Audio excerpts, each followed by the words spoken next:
Abdullah bin a dit que dans la fin des temps, dans la période de la discorde du Cham, donc la Syrie, donc là, son nom de l'époque, c'est donc de la Syrie, c'est le Cham. Ce n'est pas sinon la ville du Cham. Son nom, c'est Damas en fait. Et on l'appelle Cham, donc c'est l'ensemble de la Syrie.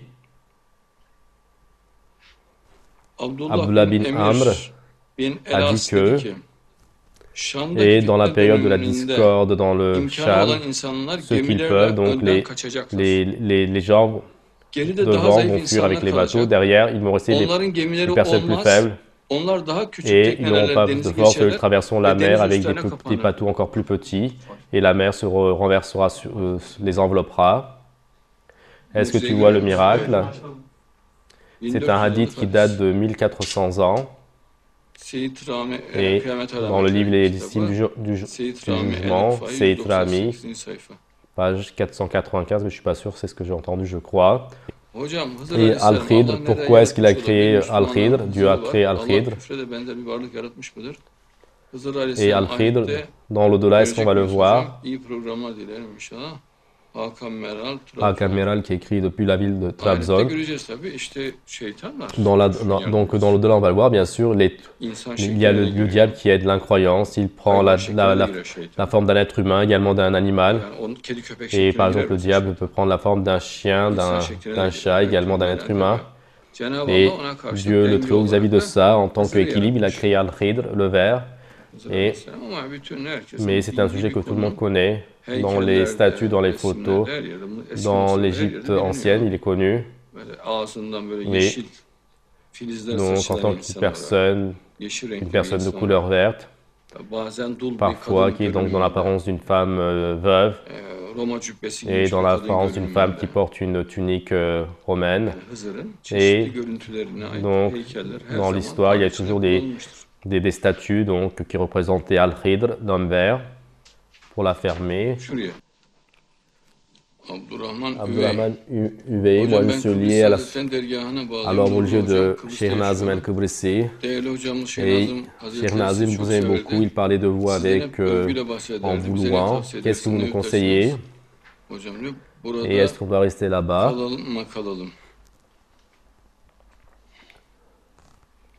Et donc le Cheikh Mehmet Efendi, son fils, et là-bas, il fait de jolies activités utiles et tu es sur le droit chemin, tu es avec les personnes propres. Le Cheikh Mehmet est une personne de confiance, est une personne honnête. Ou sinon, le Cheikh Ahmet Yasin. Oui, tous iront, tous ce sont des personnes toutes propres.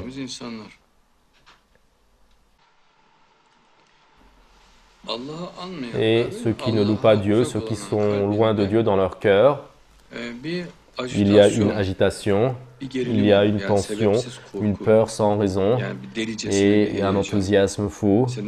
Et si tu lui dis comment vas-tu, il sursautera. Et Dieu donne dans son cœur du manque de sérénité, ceux qui ne louent pas Dieu, ceux qui sont loin de Dieu. Mais il ne loue pas Dieu, mais ce type de personne s'apprécie beaucoup, il se voit très honnête, très consciencieux, et il n'apprécie pas Dieu, il n'apprécie pas la conscience de Dieu, il n'apprécie pas le prophète Mohammed, il n'apprécie pas l'imam, et il est dans une telle mentalité. Pour cette raison, il trouve différents défauts, alors que sa vraie maladie, et c'est que donc vis-à-vis de Dieu, sa foi est faible, mais comme il s'apprécie beaucoup lui-même, sa maladie se développe car il ne se critique pas et son système est basé sur le fait de critiquer les autres et il critique les autres, il ne se critique pas lui comme il est malade et le fait qu'il soit fermé à la critique et donc encore plus malade son âme et il le fait encore plus s'effondrer. Et ceci est une situation qui se multiplie exponentiellement. Mais alors il cherche le défaut chez le prophète, l'hypocrite, que dit-il? Tu es une bonne personne. Moi, je donne même ma vie pour lui, pour le prophète. Mais il y a une guerre. et il voit qu'il fait chaud, et il nous encourage à la guerre dans cet air chaud. Et ceci est un moment très anormal. Est-ce qu'il veut nous tuer dans cette serre chaud? Il voit que le soleil va nous frapper sur la tête. Il voit également que nous allons tomber malades. Mais comment est-ce qu'il fait cela? Et pour cette raison, il dit, mon cœur s'est refroidi. Et pendant un temps que je ne vienne pas, donc que je reste loin du prophète. Alors que son vrai prophète, c'est Dieu. Il n'arrive pas à croire en Dieu. Et dans son âme, cet enthousiasme fou, c'est ça. Et ceci le fait réfléchir sur le prophète. Mais comme il n'arrive pas à trouver de défaut chez le prophète, et d'ici et là, il essaie de trouver quelque chose. Et selon lui, les choses qu'il a trouvées licitement, donc il s'éloigne. Et dans ton anormalité, est-ce que le prophète s'éloigne? Que fait-il? Il te corrige, il t'explique. Alors que tu es irréligieux, il fait de toi un religieux, il ne reste pas loin de toi. Mais toi, tu trouves un défaut au prophète, il t'éloigne de lui. Et le prophète, s'il a trouvé un défaut de toi, s'il s'éloignait de toi, de toute manière, tu n'aurais pas pu apprendre l'islam. Mais le prophète te voit dans l'associationnisme. Peut-être que tu es un pervers, et alors que tu es pervers, il te parle de l'islam, du Coran, et il te sauve. Et malgré tes anormalités, il continue à te parler de l'islam. Et il peut y avoir beaucoup de choses dont on ne connaît pas la sagesse. Il te dira, d'accord, sors dans la chaleur, mais il y a une chose que le prophète sait. Et disons que, voilà, même si tu penses ainsi, viens dire cela au prophète. Moi, je n'ai pas pu trouver cela sensé. D'accord, il y a également quelque chose que vous savez, je voudrais apprendre la sagesse de cela. Et quelle est la signification de fuir comme un chien enragé? Et c'est un comportement vraiment très indigne. Et le prophète n'a pas fui de toi. Alors pourquoi est-ce que toi tu veux fuir du prophète? D'accord, s'il a une faute, mais de toute manière, le prophète ne dit pas je suis sans défaut. Consultez-vous. Qu'est-ce que cela veut dire? Cela veut dire que le prophète va accepter la critique, bien lui expliquer, tu diras. Et après midi, donc il va arriver un meilleur temps, donc et demain, je l'ai ressenti ainsi. Et si c'était demain, comment est-ce que cela serait? En l'accusant mieux que de fuir comme un chien enragé, car toi tu veux fuir de Dieu, tu veux fuir de la religion, tu veux fuir de la prière, et tu veux fuir des choses licites et illicites, et peut-être que la perversité dans ton âme, pour la faire tranquillement, tu veux fuir. Et il peut y avoir de très nombreuses raisons.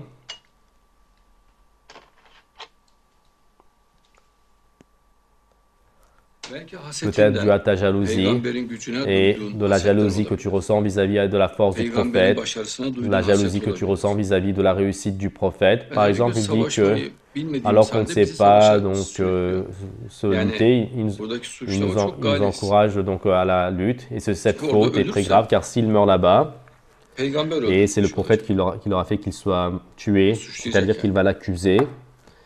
Alors qu'il peut parler de cela, il peut en parler, expliquer, et c'est vraiment très bas. Mais ce qu'il peut faire le prophète, donc il faut absolument se battre dans un tel environnement, quel chemin pourrait-il suivre? Et pourquoi avoir besoin de fuir pour cela comme un chien enragé? Tu resteras à côté de lui, n'est-il pas? Et tu apprendras sa sagesse. Et s'il y a une chose que tu vois erronée, tu parleras. De toute manière, le prophète corrigera cela. Et la raison du déséquilibre des hypocrites, et dans le chemin de la lutte contre Dieu, ils se voient comme des naïfs. Il y a les femmes du prophète, leurs épouses, et ceux-ci, ils le jalousent, car vis-à-vis de ses épouses, ils ont des points de vue mauvais, ils ont une mentalité de jalousie. Pour cette raison, dit Dieu qu'elle parle derrière un rideau et qu'elle ne soit pas interlocutrice avec eux. Et ceci montre également la grandeur du danger de cette jalousie. Et elle, quand elle parle, qu'elle parle de manière distancieuse, car ceux qui ont une maladie dans leur cœur convoiteront. Est-il dit dans le verset, et les femmes du prophète sont dans le danger, et lui également, car à cause de la jalousie et des hypocrites. Les hypocrites disent, nous on lutte et le prophète est tranquille, il est ensemble avec les femmes, Donc il y a des butins qui viennent, ils se partagent cela. Et nous, on est tués ici pour rien. Il est dans le verset, sinon on n'aurait pas été tués pour rien, disent-ils. Et la lutte qui est faite pour Dieu, il voit cela comme pour rien. Et il tient la garde autant de notre prophète, il voit cela comme donc de la naïveté. Alors que demeurer, donc à la fin, au bout du temps, tu vas mourir devant Dieu. Et ceci, le fait que c'est un acte d'adoration, que c'est une beauté, c'est clair et net, c'est un honneur. Mais lui, l'équipe de l'hypocrite indigne, il voit cela comme donc le fait de tenir la garde. Il voit cela comme une idiotie. Et que moi également, que je bois, je mange, je me promène. Mais qu'est-ce que tu vas boire, qu'est-ce que tu vas manger, qu'est-ce que tu vas t'amuser? Et leur premier problème, c'est avec Dieu, à eux. Et la première chose qu'ils abandonnent, c'est la prière.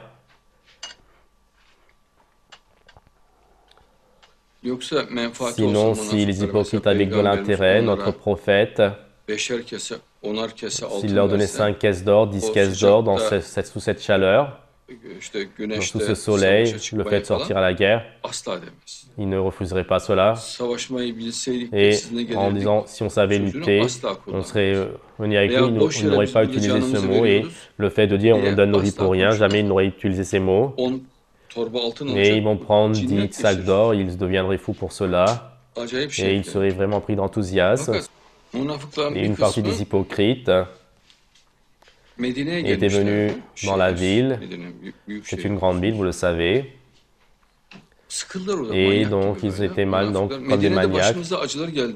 Et l'air d'ici ne nous fiait pas. Sortons un peu donc dehors. Nous sommes les personnes donc des chambres. Peut-être que l'air de dehors nous fera du bien et ensuite on reviendra peut-être. On aime beaucoup le prophète. Alors que son problème, c'est la religion. Les religieux de Médine, donc c'était leur problème en fait. Et ils ont dit cela, ils sont sortis. Dans la Sirat Nisa 140, eux, ils vous observent, ils vous regardent. Ceci est très significatif. Et en ce moment, et ils regardent depuis la télé, depuis Internet, l'hypocrite. Mais le croyant donc regarde, mais avec intention de l'adoration. Et l'hypocrite, est-ce que sa propre immoralité apparaîtra? Se demande-t-il, et il vous observe. Si une victoire vient de Dieu, et plus tard, ils diront, est-ce qu'on n'était pas avec vous comme ils ont fait la préparation de cela? Mais s'ils tombent aux incroyants une part, et ils disent, et Dieu va juger entre vous le jour du jugement, et Dieu ne donne pas de chemin donc aux incroyants contre les croyants.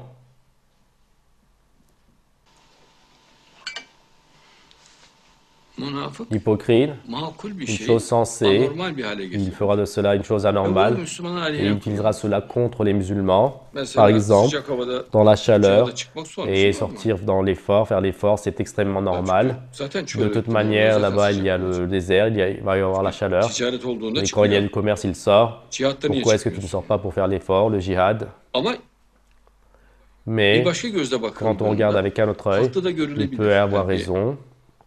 Un hypocrite, et le fait qu'il dit cela pour influencer le peuple, donc certes parce qu'il fait très chaud, et certes la personne dira oui, il va y avoir quelque chose, et l'hypocrite utilise donc les sujets qui sont au milieu, qui peuvent être tirés de tous les côtés. Ce n'est pas dû à son honnêteté, c'est dû à son immoralité, ce n'est pas parce qu'il cherche la honnêteté, parce que supposons que s'il y a même une faute là-bas, et parmi des milliers de bienfaits, il y a une erreur, et ceci n'est pas valable pour abandonner les musulmans. Et s'il y a une faute, de la même manière que le prophète a corrigé cette faute, toi également, donc au maximum, tu essaies de corriger cette faute. Et pourquoi donc partir? Car tu veux être loin des musulmans, du Coran. Et alors que le prophète, quand tu étais donc dans la croyance, n'est pas donc parti, il essaie de te gagner, et alors il n'a rien chez lui, ni prière, ni jeûne, tu es dans le milieu de la croyance, il te prend de là-bas, il t'amène, et pourquoi est-ce que alors tu veux rester loin, donc le prophète te délivre de là-bas, pourquoi est-ce que alors tu veux rester loin du prophète? Et chez les hypocrites, il y a un très grand orgueil, et être sous les ordres du prophète, cela leur pèse très très lourd, et ils se voient comme des symboles de l'honnêteté. Alors, tout type d'immoralité dans leurs esprits, dans leurs âmes, et en fait, ils ne veulent pas être ensemble avec les musulmans, ils veulent être ensemble avec le diable, ils se séparent des musulmans, et disons que la parole du prophète là-bas ne te semble pas logique, mais des centaines de milliers de ces propos sont jolis, et si une seule d'elles, tu ne la trouves pas, tu la comprends pas, donc ceci n'est pas quelque chose de valable pour abandonner les musulmans, et donc même sur 2-3 points, donc tu ne peux pas comprendre, mais toi tu es en mesure de regarder cela avec un œil de bien, alors qu'il y a des dizaines de millions de biens faits, et que selon toi, à cause de certaines portes que tu n'as pas pu franchir, donc le fait que tu tournes ton dos à l'islam, cela n'ira pas. Et même Bediüzzaman dit, il y a un palais, et on rentre par 100 portes, et la personne ne pourra pas entrer par une porte, et il dira que on ne peut pas entrer dans ce palais, et sans essayer d'entrer par les autres portes, il retournera, et ceci est la mentalité de l'hypocrite, et en fait c'est et selon lui, donc après il se voit comme si qu'il avait raison, et nous, tu vas nous envoyer à la lutte et il va nous dévaster. Et si tu étais sincère, même s'il y a donc une faute, il peut la corriger. Et alors qu'il était dans la croyance, le prophète ne l'a-t-il pas sauvé? Et donc là, au bout du compte, il y a une situation pas trop. Et en plus, et le prophète ne dit pas je ne sais plus, il est ouvert à la consultation. Et dans la plupart du temps, il écoute les propos les paroles des compagnons, alors donc il y a une anormalité chez toi. Et l'une des volontés pour les côtés donc de rester seul, c'est leur perversité sexuelle et leur relation perverse pour pouvoir la pratiquer. Donc, car donc, dans l'islam, il y a tout ce qui est licite et il n'arrive pas à faire sa perversité et il n'arrive pas à abandonner sinon la prière. Alors lui, il a besoin de choses. Il a besoin d'abandonner la prière, son acte d'adoration, et il a besoin de sa perversité sexuelle, donc l'homosexualité. C'est pour cela qu'il s'éloigne des musulmans. Et c'est ce que faisaient les hypocrites de l'époque. La mosquée d'Hirar, elle était remplie que d'hommes. Et il dit, on s'aime beaucoup, et tous ils s'étreignent dans la mosquée. Et ils s'assoient ainsi de la sorte. Et regarde, tu vois notre affection, disent-ils. Et comme ils s'étreignent aux femmes, donc tous, c'est la particularité de la mosquée d'Hirar. Et il ne laisse pas donc faire un pas à la femme. Il y a une grande propagande contre les femmes. Et en ce moment, donc, ce sont les explications ces hadiths qui viennent jusqu'à maintenant. Donc les hypocrites, les hadiths inventés. Et notre prophète n'a pas pu faire face vis-à-vis d'eux. Il aurait voulu donc faire face, mais ils étaient très nombreux. Il y a une armée de 900 hommes, et il y a 300 hypocrites dedans. Et donc, que va-t-il faire? Et donc, il a maintenu la situation. C'est après que donc Hassan, Hussein, Ali, Omar, Osman, ils ont fait tous tomber martyrs. Et ils ont développé leur propre mentalité. Et jusqu'à maintenant, ils ont fait poursuivre cela. Et ils ont fait pratiquer toutes leurs affabulations. Et avant de se séparer d'un côté les musulmans, ils disent qu'ils vont poursuivre leur acte d'adoration, mais cela ne se fait pas ainsi. Et dès qu'ils s'en vont, ils abandonnent leur acte d'adoration. De toute manière, c'est le sujet duquel ils sont le plus mal à l'aise. Ils ont une aspiration à deux choses, abandonner la prière et à la perversité. Et ce n'est rien que pour ça, les hypocrites, qu'ils s'éloignent. Et si tu regardes leur attitude, si vous étudiez l'époque de l'époque, ils sont vraiment très orgueilleux vis-à-vis des femmes. Les hypocrites de l'époque, ils étaient vraiment très orgueilleux. Et chez les hypocrites, il y a le fait d'être curieux pour le charisme, avec leur corps sale et avec leur corps dégoûtant. Et ils sont dans une orgueil de manière fou. Ils se pensent la personne la plus honnête du monde. Et ils cherchent des défauts chez les personnes autour de lui, ceci de manière idiote. Et il ne voit pas le fait d'abandonner l'islam comme une bassesse. Et son hypocrisie, il voit cela comme une honnêteté. Mais toi, tu te révoltes contre Dieu, tu trahis les musulmans et tu trahis le livre de Dieu. Toi, l'immoral, personne indigne, toi, de la décence. Est-ce que tu es en mesure de parler de la décence, de la dignité? Tu es traître vis-à-vis de Dieu, personne basse. Et il s'assoit et il critique le prophète, les hypocrites de l'époque.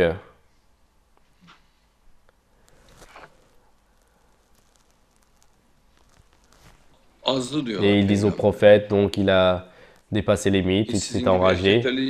Et nous, on n'est pas comme vous. Qu'est-ce qu'on appelle les personnes qui entrent en relation sexuelle avec les hommes, entre hommes. Toi, personne basse, en fait, toi, tu cours derrière cela. Et le prophète entre en relation sexuelle de manière licite avec les femmes, il sait très bien pourquoi est-ce qu'il serait enragé. Et Dieu lui donnait la force et la puissance, qu'il soit béni, et que Dieu lui accorde encore plus au paradis. Oui. Dans le Coran, Dieu, lui, n'a pas dépassé les limites, il ne s'est pas enragé concernant le prophète. Masha'Allah, c'est ainsi que Dieu l'a voulu. Et certes, si une personne regarde avec l'œil de l'inattention, envoyer une personne qui ne connaît pas la guerre à la guerre, c'est comme l'envoyer en tout temps le sachant à la mort. Et est-ce que tu vois l'accusation qu'ils vont faire au prophète? Alors s'il regarde avec un cœur propre, et il est clair qu'ici il y a un bien, il n'y a pas donc un aspect à discuter sur cela, c'est très clair.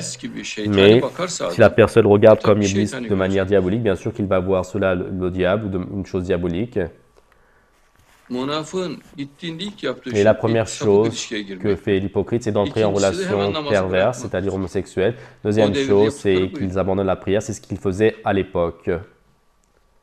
Donc les hypocrites de l'époque du prophète.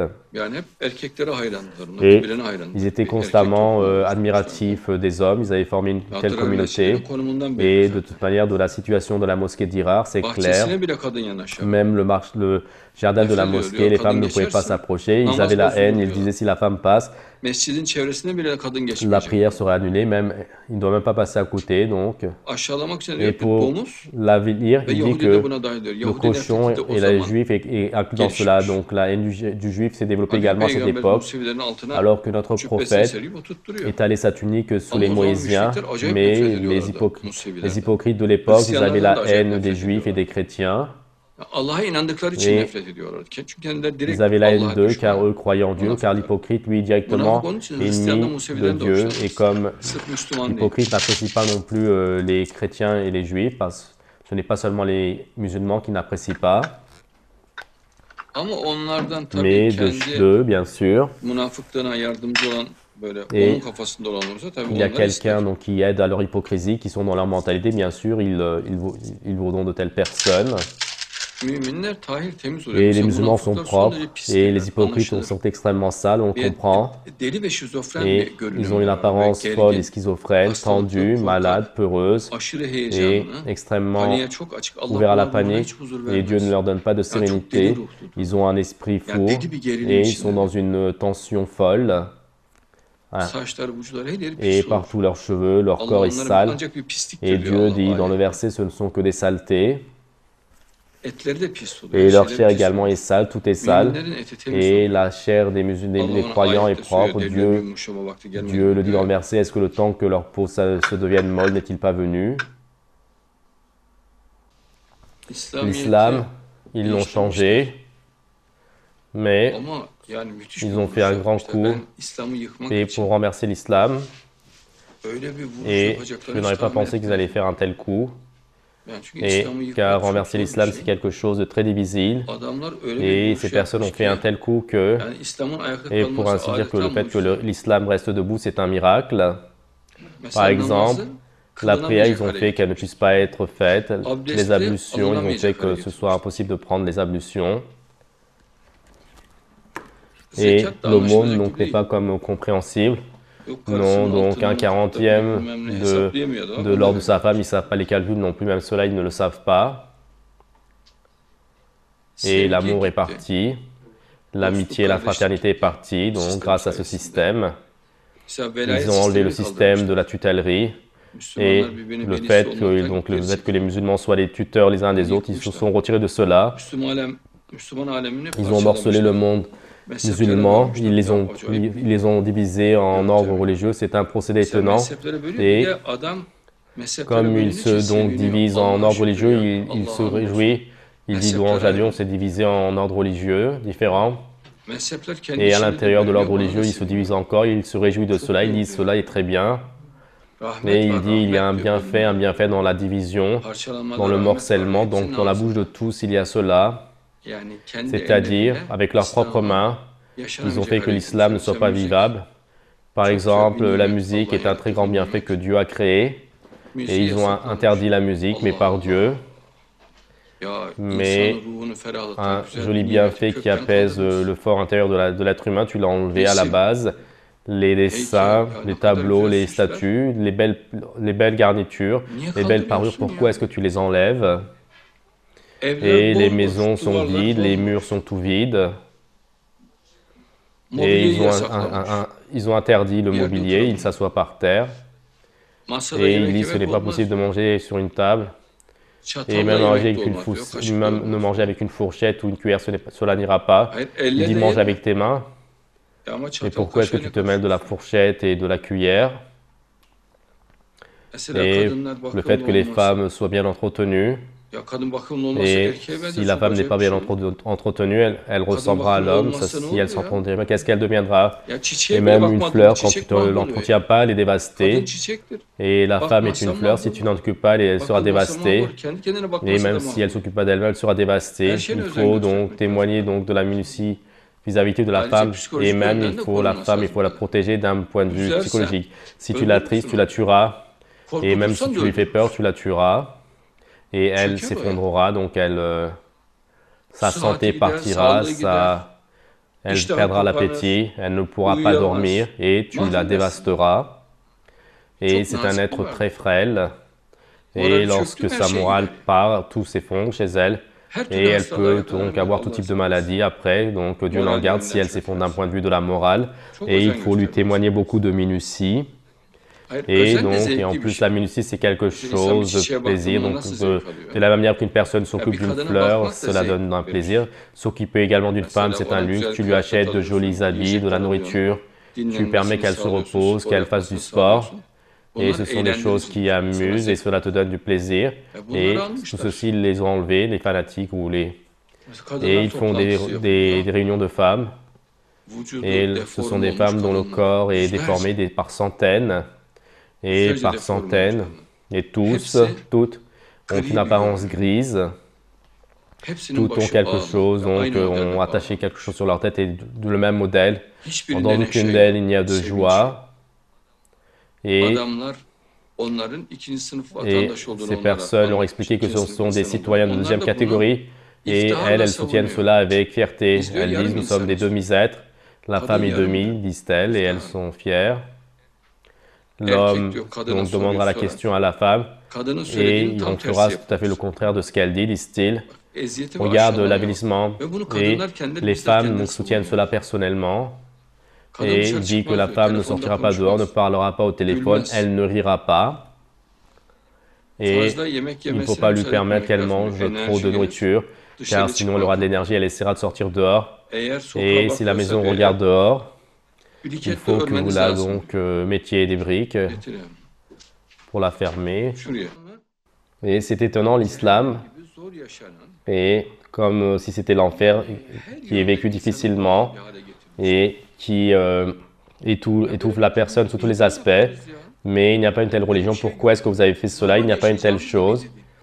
Et c'est une religion qu'on a eu normalement, vous l'avez étouffée, vous avez tout dévasté. Mon frère, pourquoi est-ce que tu enlèves la musique, les tableaux, le fait que les femmes s'amusent, s'habillent, oui. Pourquoi est-ce que tu enlèves cela? D'où est-ce que tu sors cela? Il n'y a pas une telle chose. L'autre jour, ils se sont présentés à la télé et ils disent si on se Coran, au Coran, donc tout est licite, mon frère. Mais qu'est-ce que tu veux donc? Si tout est licite, d'accord, pourquoi est-ce que tu as peur? Et donc il dit, il ne pourrait pas avoir une telle religion. Alors il dit même les actes d'adoration, c'est facile, mais que ce soit facile, pourquoi est-ce que tu changes la religion de Dieu? Et pourquoi est-ce que tu transformes l'islam en enfer? Tu as dévasté la Syrie, le Pakistan, partout les musulmans sont écrasés. Ne crains-tu pas Dieu? Mais comment est-ce que tu parles ainsi? Et tu montres la religion islamique comme la religion de l'enfer. Et tu montres comme une vie de l'enfer, mais arrête. Et c'est toi qui donnes le plus grand coup à l'islam. Et avec ce coup donc, que tu donnes, l'islam sera dévasté de la surface de la terre, que Dieu nous en garde. Et ils croient qu'ils ont fait un grand sacrifice. Et quand ils se font souffrir, ils pensent que c'est quelque chose que Dieu va aimer. Mais toi, quand tu fais du mal à toi et aux alentours, tu fais quelque chose que Dieu n'apprécie pas. Mais donc, dit Dieu, qu'est-ce que Dieu vous ferait avec votre châtiment? Pourquoi est-ce que voudrais-tu que Dieu te fasse souffrir? Mange les fruits de mer, il n'y a rien de mal dans cela. Ne te crée pas des problèmes tout seul et ouvre la musique juste à fond et écoute-la, toi seulement.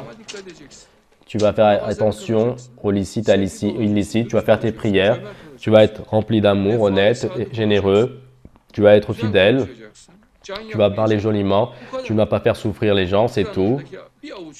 Et tu vas faire attention dans le Coran, une poignée de choses licites et illicites. Les choses licites n'ont pas de fin, c'est une poignée de choses illicites qu'il y a donc dans la religion islamique, c'est tout. Monsieur Taïp également donc s'aperçoit de cela, mais que va-t-il faire?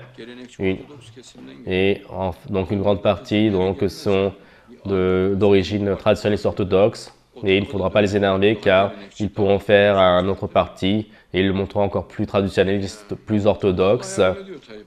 Mais Dieu aide Monsieur Taïp et il est très travailleur.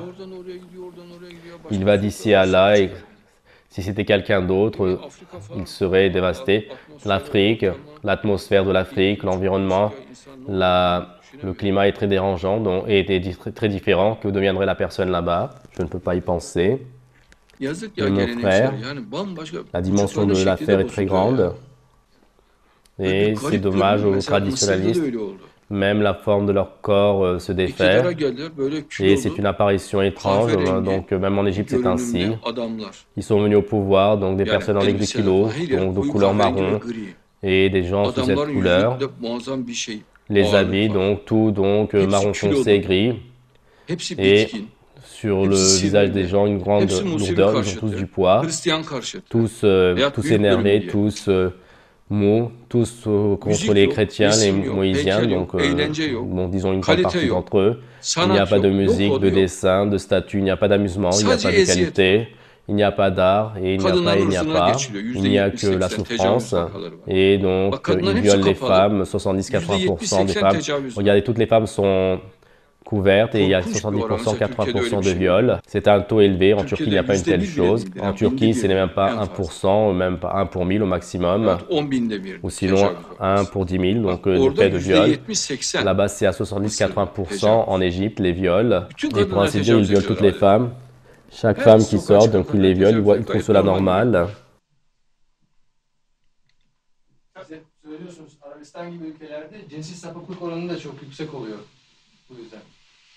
Et c'est donc la perversité sexuelle, l'homosexualité est une tradition qui remonte donc des hypocrites, qui remonte jusqu'à la mosquée d'Hira. Maintenant, regardez également les hypocrites, ce sont constamment des pervers sexuels et c'est ce qui repose à la base. Donc, recherchez, regardez. C'est pas à 89%, ils sont à 100% pervers sexuels car ils ont donc l'état d'esprit du diable et donc ou l'âme du diable ou l'état d'esprit du diable. Et ils deviennent ainsi. Est-ce que je peux montrer une photo du Caire? Oui.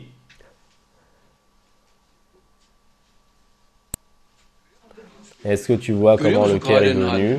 Comment il est?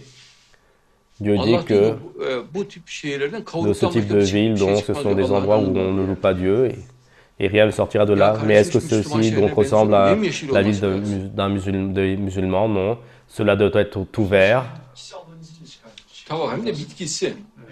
Et il dit donc que dans les autres villes, donc dans ces villes, Il n'y a pas de plantes, même les plantes sont sous les contrôles de Dieu. Et donc la plante ne peut pas vivre donc là où Dieu n'est pas loué, où il y a de l'associationnisme. Et dans un quartier donc de l'Égypte, il y a donc le ministre qui doit donc embellir ces endroits. Et donc le ministère donc de l'embellissement du Caire. Et donc au Puy-Léger c'est ainsi. Par exemple, les femmes sont tranquilles et cela donc pique les hommes. Donc ils veulent que les femmes soient moches, qu'elles soient mal entretenues, qu'elles vivent dans le manque de sérénité, qu'elles n'écoutent pas de la musique, qu'elles ne vont pas donc être joyeuses, qu'elles ne vont pas donc bien s'habiller, elles ne vont pas vivre dans la sérénité, c'est ce qu'ils veulent. Et lui également ne va pas vivre dans la sérénité. Et tout va être dégueulasse, dégoûtant. Et tu dis, qu'est-ce que tu dis? Il dit que c'est la piété, c'est l'islam, dit-il. Votre chapelet est magnifique. Oui, c'est juste. Et le fait que cela soit une pierre, n'est-ce pas magnifique? Mashallah, ouais. Donc les pierres sont comme de la glace, du verre. C'est pratiquement de la glace. Donc, du verre. Mashallah, c'est ainsi que Dieu l'a voulu. Louange à Dieu. Et les détails en or sur votre veste. Et ils ont sorti une nouvelle technique de tissu. Et comme quoi ils vont utiliser du fil d'or 24 carats. Et que ça allait être un mélange de soie. Quand c'est joli, tu diras pourquoi. Et le but c'est que cela soit joli. Et on n'a pas vu une telle qualité de tissu. Et si quelqu'un le porte également, d'autres, cela ne sera pas autant, oui. Et bien sûr, donc les hypocrites se tombent par terre suite à la douleur, donc leur jalousie. Oui, donc la musique artistique turque.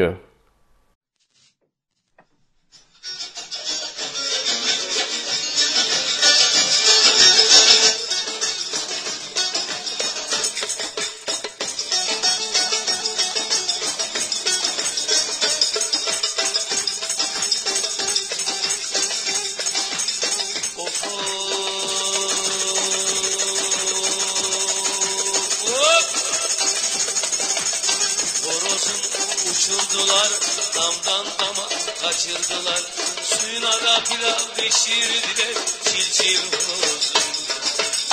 Güllüklerde eşilir topal yazın. Bili bili bili bili bili bili bili kardan beyazın. Yah bili bili bili bili bili bili bili kardan beyazın. Işık, ışık, ışık.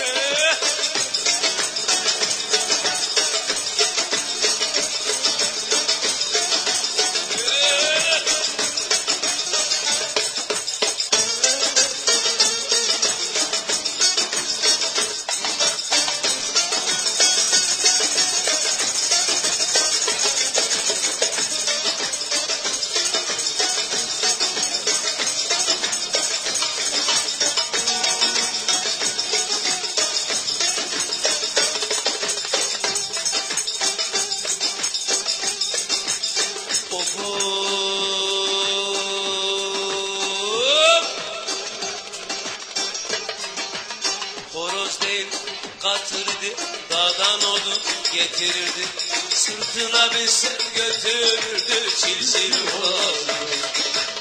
Güllüklerde eşilir topal yazın. Bili bili bili bili bili bili bili kardan beyazın. Kardan beyazın. Yah bili bili bili bili bili bili kardan beyazın. Işık, ışık.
atamadım, bir evlere de atamadım, bir kedi bulup sevemedim.